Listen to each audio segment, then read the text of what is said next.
Hello and welcome back to Chatting with Chaz. So glad you're here. Another great topic we're going to talk about, sending your kids to college. I mean, that is the topic of all topics when you are momming, when you are parenting, when you're like, this is the crescendo. This is like the big event. Where are they going to go to college? How do I prepare them for college? How do I launch them to college? And then when they get to college, what do we do? I'm going to talk about all those things. We're even going to talk about launching from not only high school to college, but from college to the real world. These are things that are real and happening, and we're going to talk about it, because that's what we like to do here at Chatting with Chaz. Now, before I jump into this conversation, please make sure you're following us over at Linen and Flax Co., our Instagram, and our online linenandflax.com. And of course, Chatting with Chaz. That's where you'll kind of get all the personal. We'll talk about all of our podcasts that we're putting together and a lot of the discussions around the podcast that we have put together. So let's talk about college. There are so many questions. I feel that a lot of the topics of conversations that we get are from the questions and comments in our DMs. So if you have questions and comments, or if you have a topic, please send it to us at Chatting with Chaz, because that's where I'm kind of going through everything and thinking, okay, this is something everyone wants to know. Now, I am going to tell you. I'm going to tell you about my first experience sending my son to college, and then we'll talk about when I sent my daughter and now my youngest. 3 kids that I have sent to college. I'm going to put my phone on silent. And 3 different experiences really as well. My first experience was with my son, Riley. And I will loosely touch on some of the dynamics of that experience, but let me start with a little bit about his journey. Riley played football in high school, and Riley and I and everyone kind of around Riley that knew Riley really thought his path would be college through football, through a scholarship. And then, unfortunately, his sophomore year, he ended up breaking his leg, and it was basically a career-ending injury. And it was devastating to him, and there was a lot of healing that had to take place, physically, mentally, emotionally, and everything. And that's a whole nother story. But we had a path that we thought we were on, and then there was a major pivot. And there was a major pivot to the path because it was always football, football, football. A lot of emphasis on football, sports. You might have a kid that's playing soccer, baseball, a dancer, a gymnast. You know, there's so many, a cheerleader. So, you know, sometimes your avenue is through athletics. So once that changed, then we were like, okay, so now you're just going to go to college. Well, he always pictured himself in the dynamic of going to college to play football. If that was his passion, that was really his path until that, again, injury that pivoted everything. So when we were preparing for him, it was different because he was still dealing with the disappointment of this injury and everything changing in his life and not going to college for football, but going to college for academics. Now, I do believe, and I want to start this podcast off with, every child is different. And I think every path looks different for every child. And I do think that in this culture and this day and age, there's a lot of pressure for everyone to conform to one path. This is the path. It's college. It's 4 years. It's this, and then you're good. But I do not believe that that is the case. And so me being flexible was really helpful for my first son. Also fragile. I was very fragile. So not only did he go through this devastating career-ending injury, but also we walked through that journey of healing together. You know, he was at home for 6 months and I was homeschooling him, and he was in a wheelchair, and he trained and did rehab. He tried everything in his power to get back to football, and he just did not recover. And so it was hard. And so by the time he finally made the decision of where he wanted to go to school, it was kind of late in the game because he was still trying to play so that he could get, you know, recruited. And so it was just hard. So he chose a school. It was Liberty University. It was a Christian school, and he decided that's where he wanted to go. He didn't want any part of frat life. So then there's that. Like, each child is different, right? Maybe it's an athlete, and he chooses a school for one reason. He chose Liberty because he didn't want any fraternities, and Liberty happens to be a school that doesn't have sororities or fraternities. So that was a plus for him. He wanted a faith-based school. That was a plus for him. And he thought if he ever healed, he might have an opportunity to play at Liberty. So that was kind of our decision. So now Liberty is like 8 hours away. So we've been through it together, trying to get him back. I mean, it was a journey. And now we realize we are just going to school for school, right? So he makes a decision. Liberty, 8 hours. I remember packing up his car, packing up our car. We make the voyage to Liberty. I'm feeling very anxious about it because I was the type of parent that I kind of always wanted my babies close, right? So when they would go to summer camp, like, it was a lot. And so I only sent them a few times. I remember the first time I sent Riley to summer camp, like, he hated it and he wanted to be home. That was who my boy was. He was kind of a homebody. And it was very hard for him. And I remember when I dropped him off at camp, kind of forced to do that because it was like, he needs to be tough and this and that. And I was like, okay. And so I remember dropping him off and I cried the whole way home. And I was miserable the whole week. I was that mom. So dropping him off at college was hard. A lot of you walked through that with me here on Instagram. I shared the journey. And I remember my heart hurt. Like, when I left him there, I truly left a piece of my heart in Lynchburg, Virginia. And I was trying to be brave. I was trying to be strong. I was trying to encourage him that this was the right move. This was your place. You will thrive here. And this is a kid who never wanted to be away from home. This is a kid who really didn't love school. He loved football. So he was like, okay, I'm here for school. It was just not what he ever thought or dreamed for himself. So I dropped him off in a school where he knew nobody. I mean, he literally knew 0 people. And he didn't know his roommate. And I remember just standing in the parking lot. I got out of the car, I stood in the parking lot, and I just hugged him. And I was like, don't cry, don't cry, don't cry. And it just hurt. And then it just was like, I jumped in the car because I didn't want him to see me cry. And when I turned around, he was in the rear view, like in the window, and he was just standing in the middle of the street, like, lost. And I will never forget it. And it was horrible. That was me, and that was his experience, your first kid at college. So I remember being in the hotel even days before that. We went to Liberty, and we had to get his dorm ready. And I remember, getting it ready, but then saying I want to spend the night and then we'll go back tomorrow. And so we were there a day or two. And I just remember I couldn't sleep that night, and I couldn't stop crying. It was crazy, right? So I was not prepared for that separation. And he wasn't really prepared. And I knew how he felt, so it made it even harder for me. But he did well. And so he stayed there. I went home. We talked a lot. Communication was key. Checking in on him. I remember a cute story.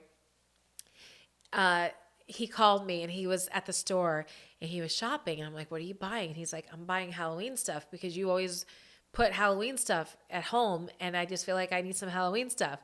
And I'm like, oh my gosh. And he bought like a little ghost, and he bought like a little candy holder. And I mean, it was the cutest thing ever. And I'm like, he misses home. And that's his way of remembering how we used to do things at home. So I sent him a care package. Super important to kind of, remember that this is their first time leaving home. And even if it's a boy, because you think, oh, boys don't care. They actually do care. And it's super important to remember that you need to let them know you're remembering them, and not just like, oh, you'll be fine. And so I sent him a care package with like his favorite Halloween candy. And he was so happy when he got that package. And I just made a point to kind of catch up with him, as much as he wanted to. Like, I would be like on the daily. But then I also felt like I didn't want to like hover. So I was like, you just call me whenever, you text me. So I sent him a text. If he wanted to talk, he would talk to me.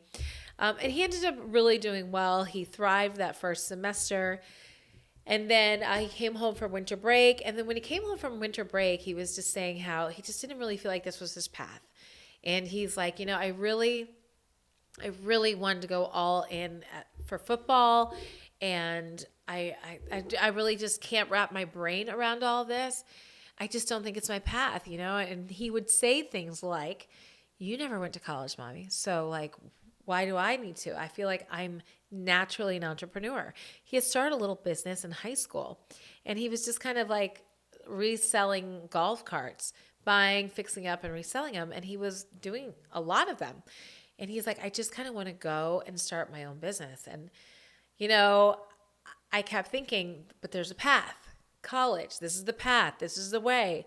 But then he was very convincing because he was like, look at you. Like, I watched you and you didn't even have a degree. So I was like, I get that. I understand that. But you need to go to college.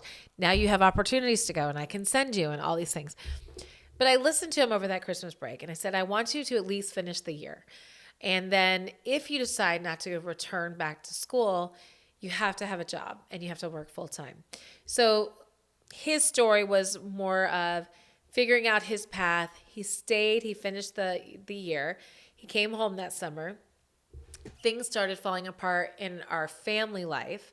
And it's when I was going through the divorce. And I really think he would have gone back had he not felt like he needed to stay and be like a support to me. So I always am troubled by that. But he says he's like, no, that's just what I chose to do. He ended up coming to work for Linen and Flax for a very short time until I fired him.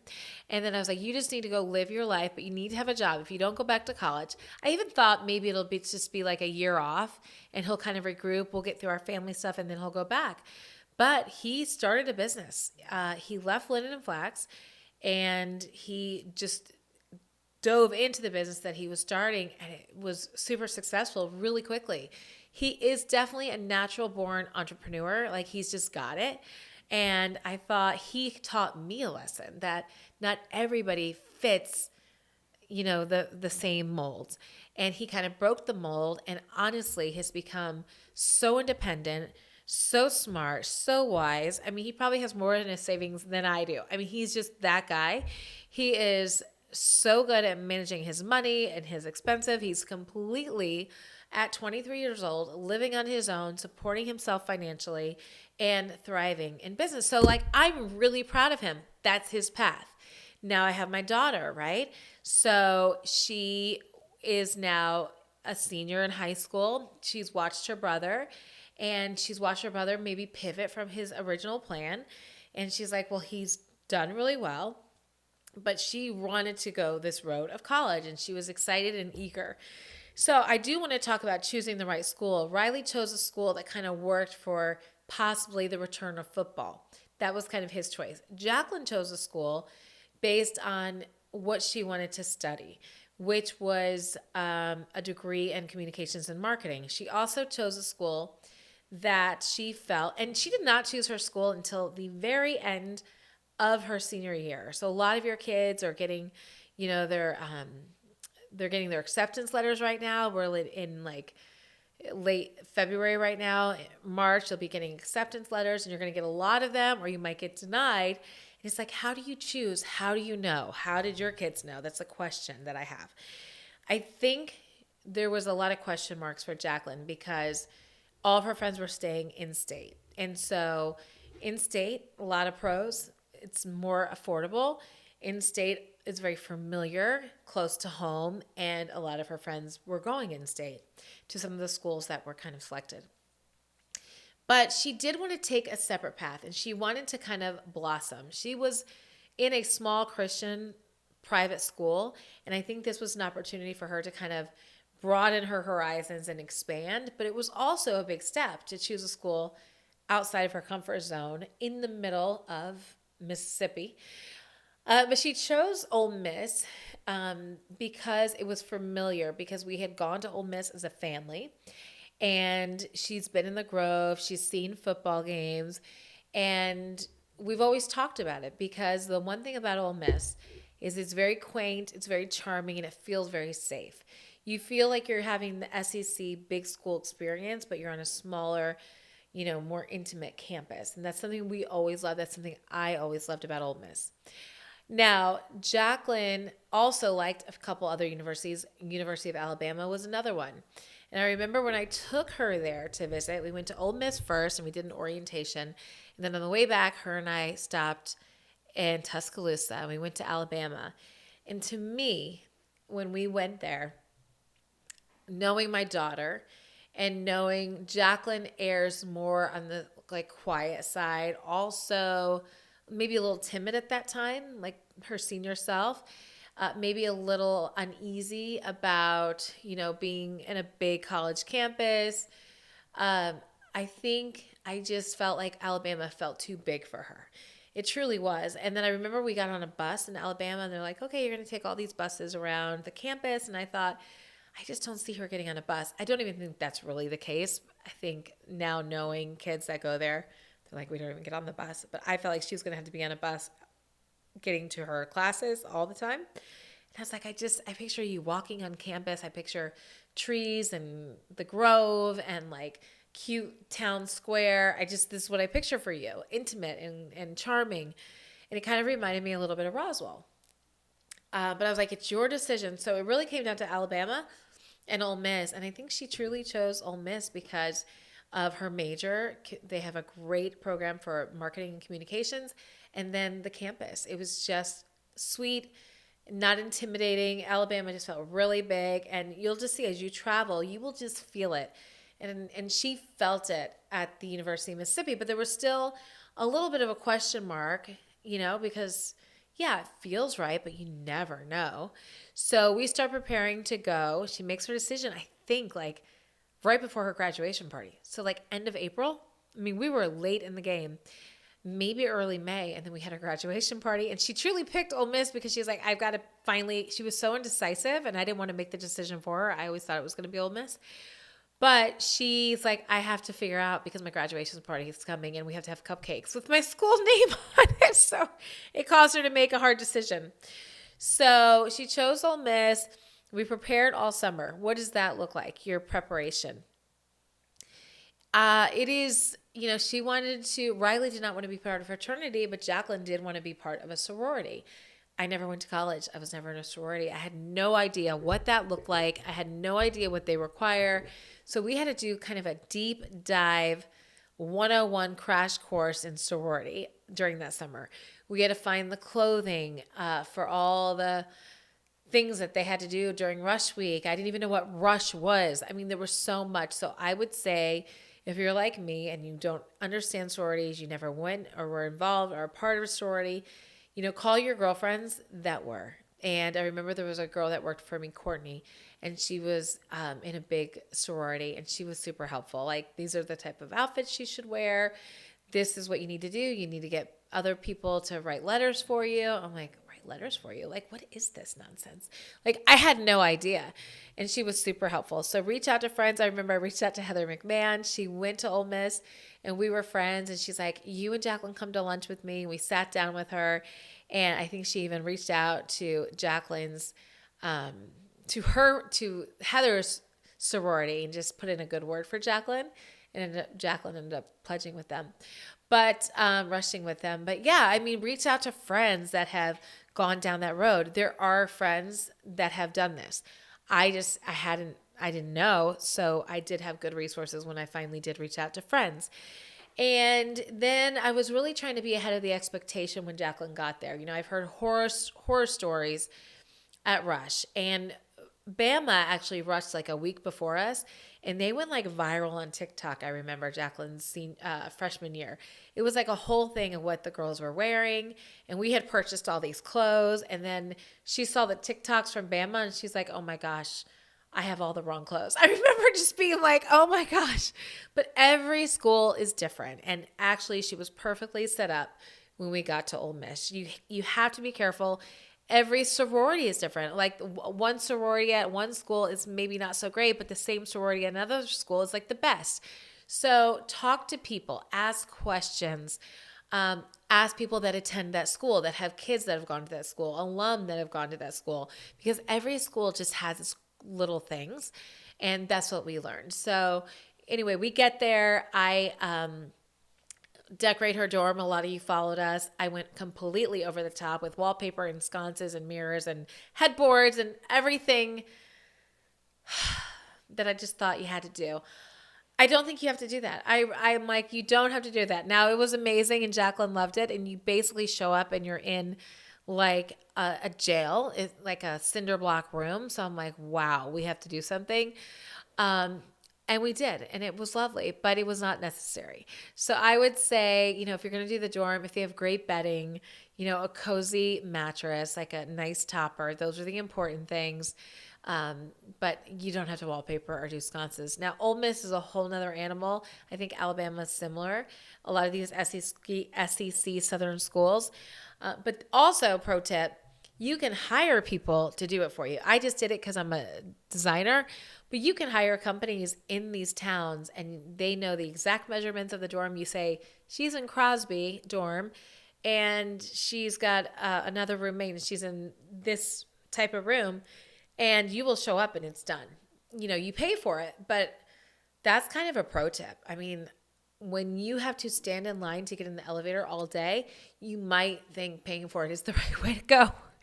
My brother's daughter now goes to Ole Miss, and I told him about that. He was like, can I have you do it? I go, no, hard no. But they have companies that do it, and you can pay them to do it, but I wouldn't even do it for payment. It was so hard. The logistics were so hard, but I am glad that I set her up with a beautiful dorm. And here's the other thing. Let's talk about dorms. They're going to be like, this is sketch. This is ugly. This is like, I can't do this. Jacqueline was in Crosby. It's the worst dorm at Ole Miss. And even Heather told us, she's like, it is just part of the experience. It's where you're going to meet all your friends. And some of the friends that she still has this day, we met the day we moved in at Crosby. So it was a great experience. Yes, did she have to have a bath caddy and slippers to walk to the bathroom every day and wash her face? She didn't have a bathroom in her dorm. A lot of colleges offer that now. It was rough, but she thrived and she loved it. Did she have like a bad cough and a runny nose for a year because of the mold? Probably, but it was a great experience and she absolutely loved it. And she thrived. So don't be worried about the dorm. It's really the last thing your daughter will think about. It's about the people and it's about the location on the campus. And that dorm, Crosby, if you're going to Ole Miss, has like the best location. So keep that in mind. And then let's talk about Christian. And then I have a few other pieces. So Jacqueline gets settled. She's in the dorm. She starts meeting her friends. And then I will tell you before I move on to Christian, freshman year, in a SEC school, Riley was at Liberty, completely different. There's no drinking on campus. There's no bars. There's no fraternity. Okay. Ole Miss, there's bars everywhere. There's drinking everywhere. There's fraternities, sororities, there's date parties. There's everything available, right? Just like boom. Now, the way I raised our kids, we didn't drink. They didn't drink in high school. Again, they were in a small private Christian school. Everybody knew everything. They were really good kids. And they just really never drank. And people warned me and said, you should let them drink before they go to college so they're not doing it without you and like it's a disaster. And I'm like, that makes sense. But I never just wanted to give them a license to drink. So I didn't go that route. Might have regretted that. Just kidding. But so when Jacqueline went and there was exposure to everything, it was a lot and it was definitely a learning curve for her. And I did, as a parent, make the decision. I always want my kids to talk to me and I always want them to tell me what they're doing. And I want to help them navigate what they're doing. I want to help them navigate decisions they're making. And I feel like if I ever shut that communication down, then they're going to talk to someone else and they might not have good advice like I would have. So the advice that is coming unconditionally and thinking about their best interest. So no strings attached advice is what I'm saying. So I always wanted to keep my line of communication wide open, even if I cringed when I got the call or I was like, you've got to be kidding me. Or what? I would keep it cool. And I kept it cool. And that young lady would call me. And sometimes she called me when she, was like, it was late and maybe she had a cocktail. at a party. But she would call me and she would tell me, she would say how she felt and that, oh, she didn't like it. And this is wild. And she would communicate about what's happening because she was experiencing things like she was experiencing college. And unfortunately at college, there's a lot you can get into, like drinking and being in a bar. And so we talked about that. And I will tell you now, that freshman year was a little hairy and she was trying to figure out herself and who she was apart from me and apart from her family and apart from being in Roswell in a small Christian school. She was like, it was gangbusters. It's like, who am I? And she was just figuring it out and I had to let her. And that was a decision that I made. And I think it was the right decision because now even going into the second part of the year, she was a different person. It was that first semester she came home and she got home late. She was coming home for Thanksgiving. She stopped to buy a pig, right? I'm not kidding you. Her and her roommate were driving. They're like, let's buy a pig on the side of a country road in like Alabama. I'm like, what? Get home, young lady. And I didn't like her driving at night. So she pulled in. The pig delayed them. They didn't get the pig. But they ended up getting home. By the time she got home, I was so hot. And I had been keeping it cool with all these calls and all the things. I'm like, oh my gosh, what's happening to my daughter? I was going to visit her. I remember the first time I surprised her. I found her in a bar and I was like, oh my gosh. And it was just like she was navigating this. And she was just kind of going with the flow of everybody else. And so anyway, she gets home. And it's dark, and I was upset because I was nervous with her driving late through the country roads. And she walked in, and she had like mascara on from the night before, and she just looked like a mess. And I'm like, Jacqueline, I don't even recognize you. Like, who are you? And she didn't expect me to say that, and I was a little upset with her and disappointed, and she heard it in my voice. And my kids always say, they don't care if I raise my voice. What they care about is if I say I'm disappointed. And that's all I have to say, and it like destroys them. It's a little pro tip. But no, I don't want to destroy them. But if I'm like, I'm so disappointed in you, it like moves them.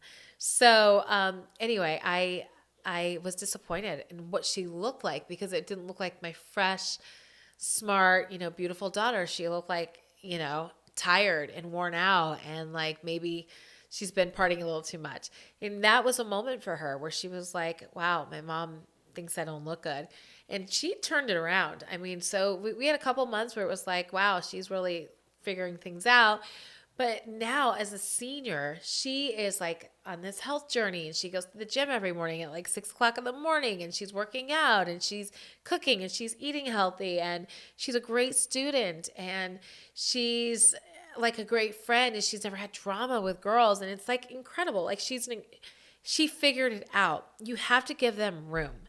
You've got to give them room to figure it out. They're young adults, and they're 18. So it's like they're adulting. You've sent them off to college. Now let them figure it out.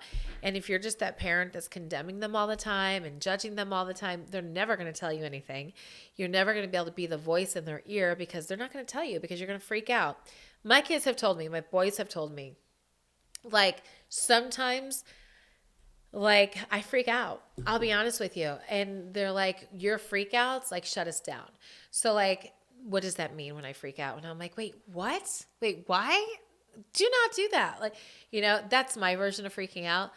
That like makes them feel like, okay, I don't need to tell her anything because I'm a little extra. And my extra is just because I am fiercely protective of them. So I never want them to be put in a position where they could get hurt or not have good judgment or make poor decisions. So, I just, you got to give them room to make mistakes. You've got to give them room to figure things out. You can't freak out. You got to keep your cool. They're trying to adult and you need to look like an adult. You need to look like you can handle it. And you also need to probably look back at how you did college and be realistic. I didn't have that, but I was a girl who wanted to be out in a bar and dancing. I wasn't drinking. I never liked it, but I was dancing. But I would also tell my daughter and my kids, like, I never felt like I needed to drink to be social. And I think a lot of these kids are uncomfortable in their atmosphere and in their environment because it's all these strangers.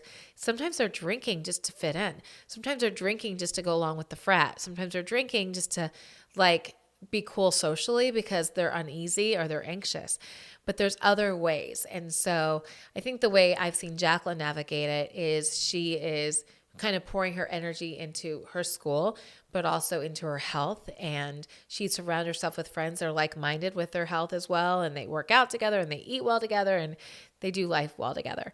So now we've got Christian and different experience. And I actually wasn't even prepared. I think by the time you get your second one in, you start feeling like a pro. And then you move Jacqueline another year, her sophomore year, and then she moves again her junior year. So we had like 3 moves in there, and you start feeling like expert. And that's a whole nother story with the moves. But then Christian comes, and I'm like, okay, I'm ready for this. Let's go. But the only thing is, I never rushed a boy. I never sent a son to a school for a fraternity. That's where I kind of was like, wait, what? So the way Christian chose Ole Miss, Christian, by nature of who he is and his personality, kind of likes to go against the flow. And I love that about him, and I think that will take him to great places. But it also is a wild card. So all for the 2 years, we're like, okay, where do you think you want to go to school? Where do you want to go to school? Literally senior year, was it April, May? Could have been June. I mean, going back and forth and finally deciding on Ole Miss. And I think he did that almost by default because his sister's there. I'm familiar with it. We kind of have a good lay on the land, and it just felt like easy. And so he chose Ole Miss. I don't think it was maybe his first pick, but he felt like it was the safe pick. That was kind of his journey. So then he makes the decision to go to Ole Miss, and we talk about the fraternity, but he's like, well, I'll just kind of figure it out when I get there. And I'm like, okay. And I would ask Jacqueline about it, and Jacqueline's like, no, he needs to start making connections now. And I'm like, what?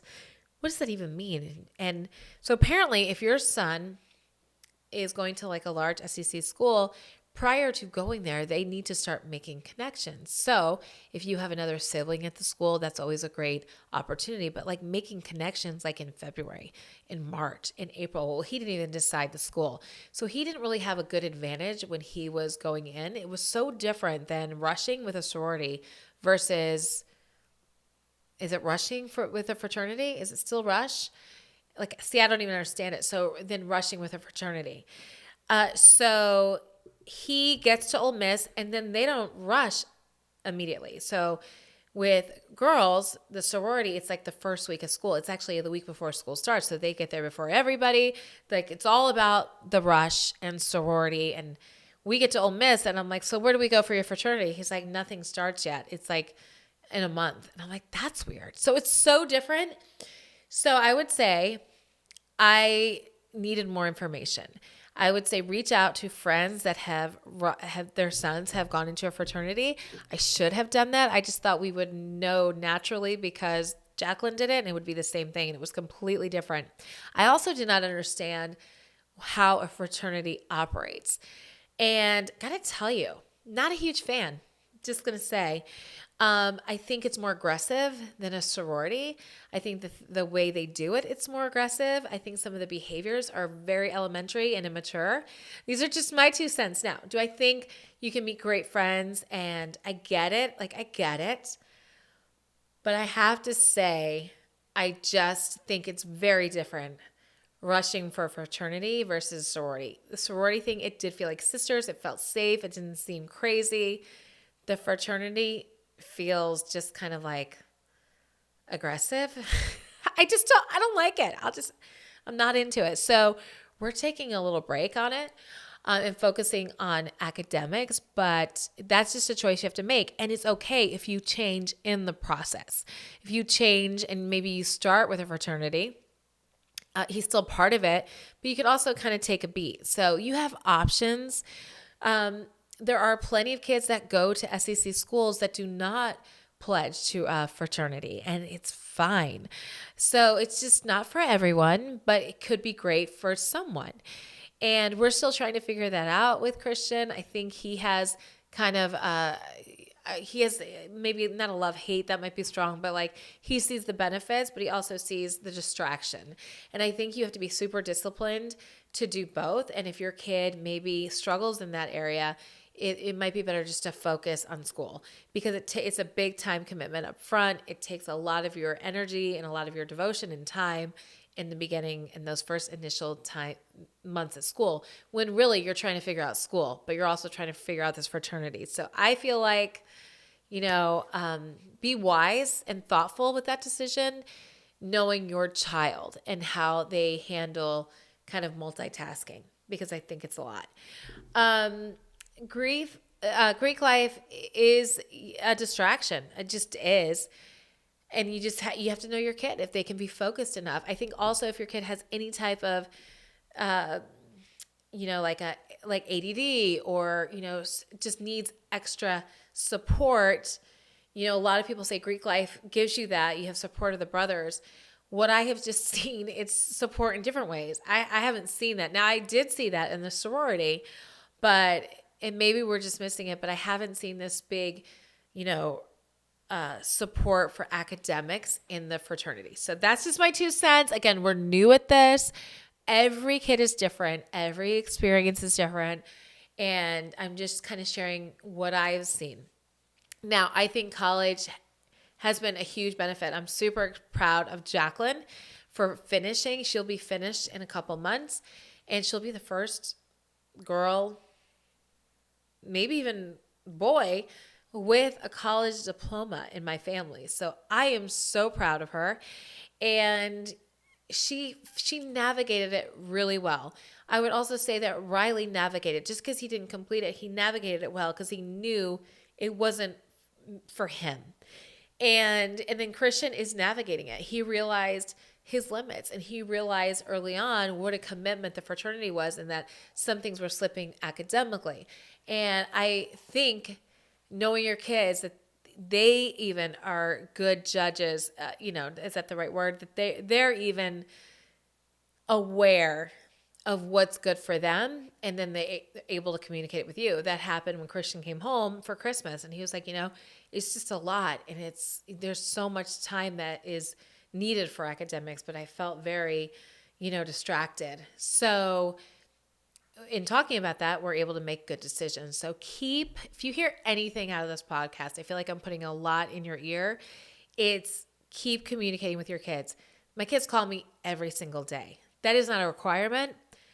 They call me and they have questions. They want to talk things out. They just want to check on how my day is, and I want to check on how their day is. I keep the parent hat on, but like the friend is on the phone. And I want to know what they're eating for breakfast. I want to know where they're walking. They're walking to class. What class? Tell me what you learned in that class. Ask questions. Act like you care. Engage with their classes. Engage with their grades. I also think my mistake was when they went to college, I was like, okay, you guys got this. You're hands-on. I'm paying for it.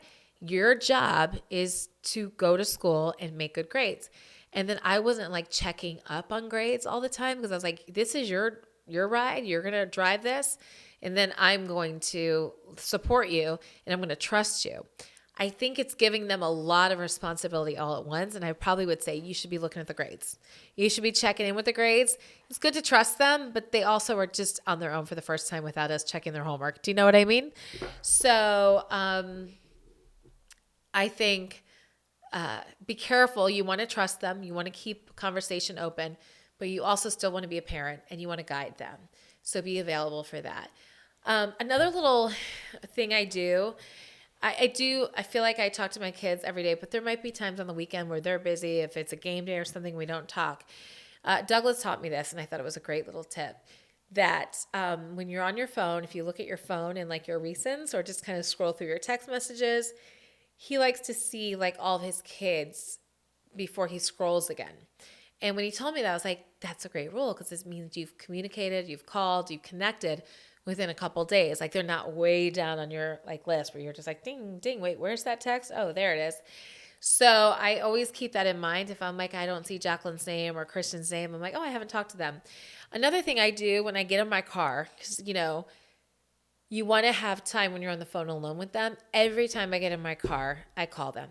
And I go down the list. I start with oldest. I go Riley. I go Jacqueline. I go Christian. And sometimes I go Christian and Jacqueline, Riley. And I mix it up. But card time is a great time. And it just lets them know, even if I get a voicemail, I leave them the voicemail and then I'll send them a text saying, just left you a voicemail. And it's basically me saying, hey, love you, thinking about you. How can I support you? Do you need anything? Or, I just hope you had a great day. Saw you went on a walk. I follow them on Instagram. So if they post something or a story, I'm like, nicely done. So I just connect with them. So it's super important to keep connection when you're away. And then if that connection is going to be vital to their college experience because they need a fall guy. They need that 2 a.m. and you need to be that 2 a.m. You need to be the person they call and not Joe who makes really bad decisions at 2 a.m. You know what I mean?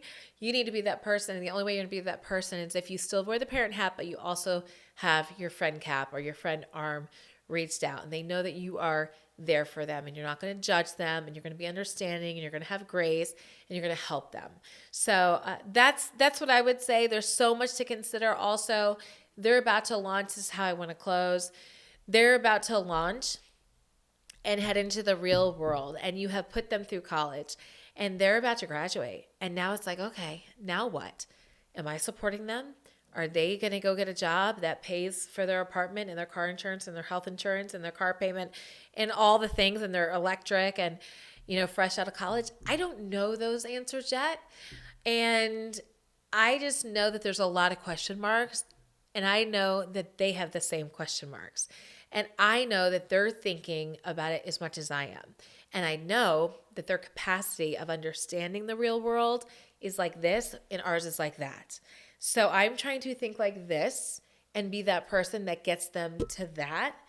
And what does that look like? Like, I know you're scared and I'm not going to pressure you because I know you're feeling the pressure. That's knowing your kid. Now, you might have a kid who's just like, I don't give a rip and is just ignoring everything. Then that might be a problem. But if you have a kid that's like, my resume is terrible, I can't get it together. It just doesn't look right. It doesn't look professional. I don't know how to do this. And your time's ticking. I mean, Jacqueline's been talking about time ticking for like the past year. But she's like frozen and she's frozen by fear and uncertainty. And what am I going to do? And then they're watching all their other friends figuring things out or not figuring it out. And then they're going into a tailspin because they're like, this person I thought was totally had it figured out, but they don't really have it figured out. And this person doesn't know where they're living. And this person's living in their parents' basement, but this person's going to, Dallas. And they are just so overwhelmed. So if you have a senior who's in college, they know they've got to get it together. They know there's this big world and it's time for them to kind of launch. But it takes time to launch. And so be a soft launching pad. What is a soft launching pad? Like, be an ear to listen, an ear to say, yeah, I totally get why you're freaking out. I was saying yesterday, we were talking in the car in DMs, like I didn't figure out what my job was until I was 40 years old, but we expect them to graduate, get a job, start paying all their bills, figure out what city they're going to live in, and get it all together. And I just think it's unreasonable. And I think it's awesome if it happens, but I also think it's setting an expectation. The expectation is we're going to partner with you and figure this out together. And, I'm conflicted with it because part of me is like, my experience was different. At 20 years old, I was on my own. I was paying my bills. I paid for my car. I paid for my insurance. I paid for my rent. I didn't go to college though. I worked. So I'm like, yeah, you just start working and you make money and you get it together. But this is a different generation. And you have to think, this is where I'm going to talk to you. You have to think how you raised them. And if you clean their dishes all the time, guilty, my kid's going to struggle with cleaning the dishes. If you handle their messes all the time, they're going to expect you to handle the messes. If you said yes all the time instead of no, sometimes they're going to think yes. So it's kind of up to us also to kind of lead them but to a point, right? Like lead them, but like, okay, I'm going to point you in the right direction, but I need you to step into it. And this is a journey that I'm on right now. It's a journey Douglas is on. It's a journey a lot of you are on, is how they are going to navigate launching into the real world. And I'll keep you posted as we see how that looks. I see that I have a 23-year-old that has launched and has just done amazing and is completely on his own. And now I'm going to see how I bring in a 22-year-old who just left college and how she's going to launch into a work world of, what do I do with my degree for a job versus, an entrepreneur like my son. So they're all very different. It's all very fascinating. It's all super interesting, but it's all like a learning curve for each person. So I'm just going to try to be a soft place to land, an ear to listen, their biggest cheerleader. I think they're capable of anything. And my kids, Douglas's kids, like we're just going to be champions for them and support them. But we're also going to kind of encourage them like they've got this and they can do hard things. And we're going to support them. Like when Jacqueline's like, I need a good resume. Like, okay, let's get help. Like, how can we help you with that? Or whatever it might be, whatever your kid needs, whatever you can do to support them, emotionally, physically, spiritually. They're also thinking about their faith. Like there's so many things, like they are adulting, and that's faith, that's finances, that's friendships, that's relationships, that's like where they're going to live. It's so much. And it all just starts like that at graduation. But does it? And that's where I'm going to leave. Like, does it? I think this is a conversation we'll continue as we watch this happen personally and what that looks like. But I don't have all the answers, but I'm excited to watch my next child launch. It's not even a child. She's like a young adult. She's like a young lady. And we're excited to watch Douglas's kids launch. Like, it is going to be beautiful to see them kind of go into adulting, but it's also going to be like a learning curve. And so we will be that soft place for them to figure it out. So yeah, that's what I wanted to talk about tonight. It's a lot. There's a lot happening. We're empty nesting. I think that's another conversation we can have and what that looks like. But we're also like, we're in this mode of this place, this journey of preparing our kids for the launch. And I want to be their cheerleader. They know what to do. Everybody, that's all they're talking about. Literally, I texted Jacqueline something and she goes, we're literally on the treadmill. Me and my friends all like talking about what are we going to do when we graduate. They've also been in a bubble of Oxford, Mississippi that is like not real. And a lot of these beautiful colleges, whether it's Alabama or Tennessee or Florida, they're like these awesome campuses. And then they're going to be booted out of this really great house that they've been living on with a porch swing and, this beautiful city. And then they're going to be like, who knows where. And it's going to be very different. So whether they leave the bubble of home or the bubble of college, it's going to be a new chapter. So we're excited for the new chapter. And we hope you can walk your kids through gracefully in this next chapter as well. So I hope this was a good conversation about college. And for your high school senior who's trying to figure things out, it's all about grace. It's all about understanding, leaning in, being their friend, also their parent. It's a tight little rope to walk, but it's possible. And I will end with this. The best thing you could do for your kids, this is my parting words. I get DMs a lot, and the DMs are like, how do you have that relationship with your kids? That your kids want to talk to you, that you're all friends, that you're all supportive. I will tell you, I was always the parent, like, this is what needs to happen. This is what we need to do, like all the steps. But above all, and this might be completely backwards to all of you, I wanted to be their best friend. And what that meant was that person that would always be there for them, no matter what. Because sometimes a parent's scary to go to when you've done something really stupid. But my kids always came to me. They'd knock on my bedroom door at 2:00 in the morning and say, I got to tell you something, because I had that friendship. I do think you can be both friend and parent. And I think when they venture into adulthood, the best thing you could do is be their friend, their best friend, their 2:00 in the morning friend. So with that, have fun parenting your adult child. And congratulations on all the things ahead of you, sending your kids to college and launching into the world. And we'll be back soon for our next episode of Chatting with Chaz, with more fun conversations about faith, family, life, kids, all